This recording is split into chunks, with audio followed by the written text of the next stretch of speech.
It's kind of crazy. Definitely outside the box. But it's convenient. One area of business is shaking up how we pay for things. You don't need your phone, you don't need your keys, you don't need a scan card. It's the first cash register of its kind in the Midwest. And it's right here in Rockford. A lot of people don't want to bring in their wallets, don't want to bring in any cash. Whitney Martin profiles how the future of credit cards is inside our hands. Wednesday on 23 News.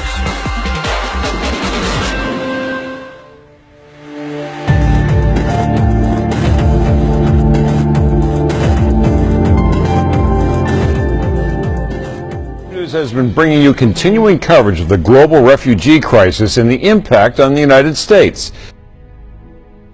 Some experts say potential refugees go through intensive screening with multiple agencies looking for biographic and biometric information. I found out that agencies will check the name and date of birth of the refugee who's applying.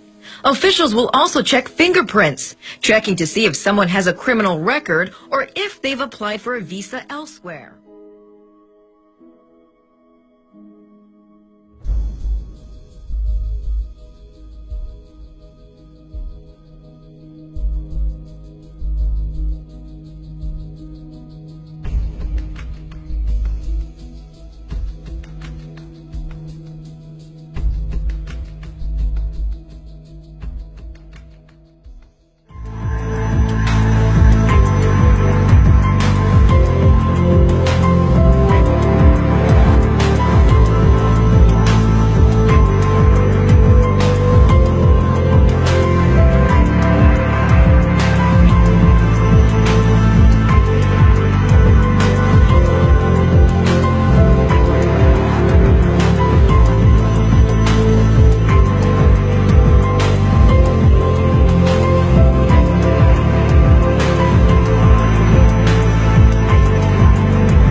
Definitely outside the box.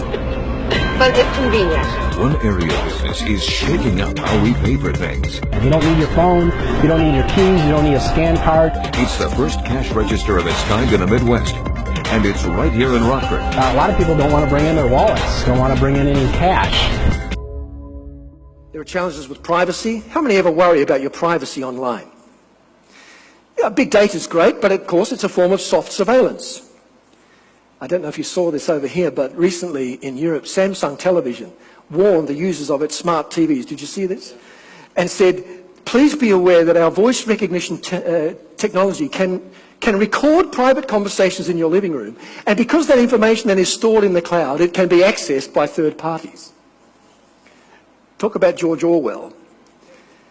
We now have the Epicenter workstation in Sweden, which is encouraging its workers to have a microchip placed under their skin. They say that this will allow people to use the security doors, it allows them to use the photocopy machine, it allows them to pay for lunch at the canteen all using the microchip. It sounds convenient. The problem is, though, that any programmable device is, in theory, hackable. So we have to think, do I want my body to become a hackable device?